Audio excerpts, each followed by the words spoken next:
Domitis, numéro 1 des résidences services seniors, des appartements et des services pour vivre l'esprit libre dans plus de 150 villes en France présente. Sud Radio, y a pas d'âge. Catherine Bully, David Arthur. Bonjour Catherine Bully. Bonjour Laurent. Bonjour David Arthur. Bonjour Laurent.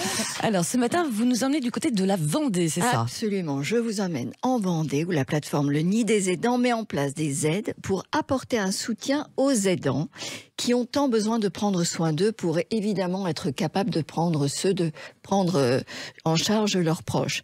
Et ensuite... Ensuite, vous découvrirez notre coup de cœur de la semaine, les coussins interactifs. Les coussins interactifs. Absolument. Les coussins interactifs. Vous allez voir tout un programme. Bonjour Charline Binet. Bonjour. Alors Charline, vous êtes coordinatrice départementale de la plateforme Le Nid des Aidants. Quels sont, Charline, les dispositifs, les activités que vous proposez aux aidants pour qu'ils puissent sortir un petit peu la tête de l'eau ? Alors, je voulais d'abord rappeler un petit chiffre. En France, c'est 11 millions d'aidants, donc un Français sur 6. Je trouvais que c'était important de le redire parce beaucoup de personnes sont touchées. Donc nous, le Nid des Aidants, on est une plateforme d'accompagnement et de répit. Alors c'est pour ça qu'on l'a appelé Nid des Aidants, parce que le nom est un peu plus court et un peu plus clair. Oui. On est en fait un dispositif à destination de tous les proches aidants qui sont au domicile et qui sont aux côtés d'une personne atteinte d'une maladie neuroévolutive.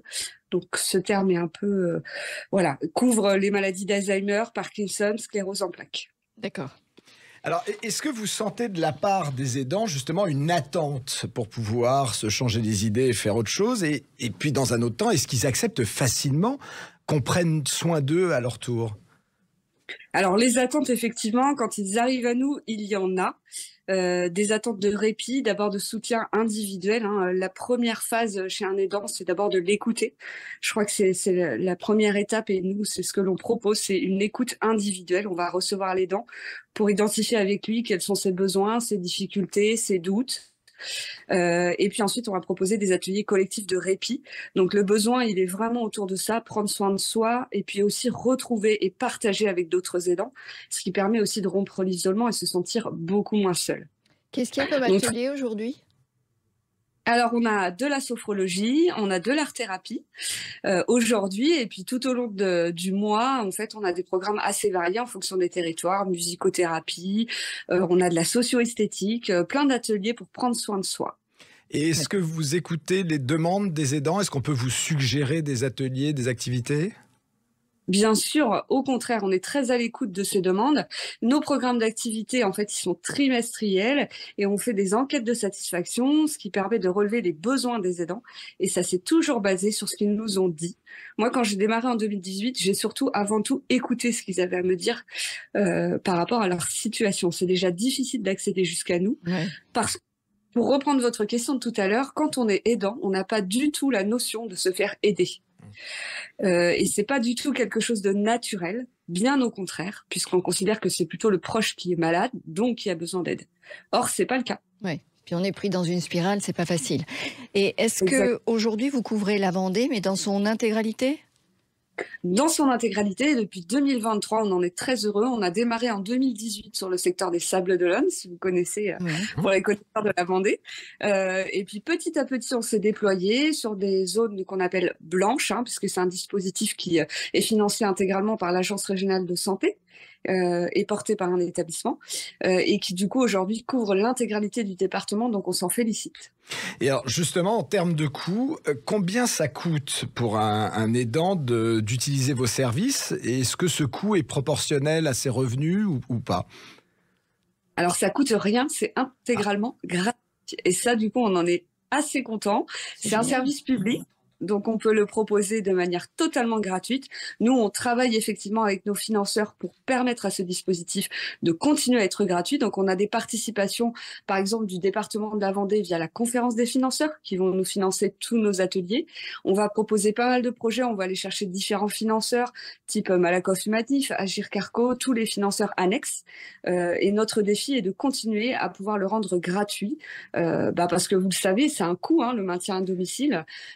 Impondérable, donc si on peut apporter cette aide justement sans aucun reste à charge, c'est encore mieux. Écoutez, merci beaucoup Charline Binet, et toujours dans la volonté de faciliter la vie des seniors, Catherine, notre coup de cœur de ce matin est un coussin interactif. Un petit coussinet, effectivement.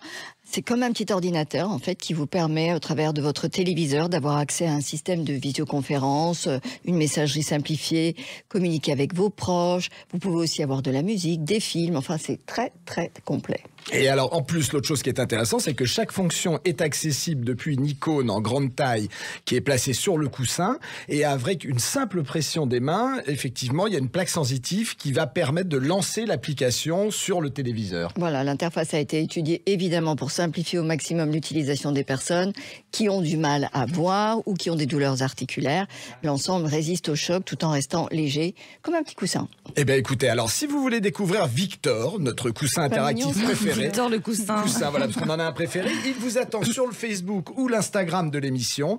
Et nous, Laurence, on se retrouve à midi avec au sommaire de l'émission. Il n'y a pas d'âge pour oser le faire. Sophie, 94 ans, elle participe au concours de cuisine Top Chef et elle veut gagner.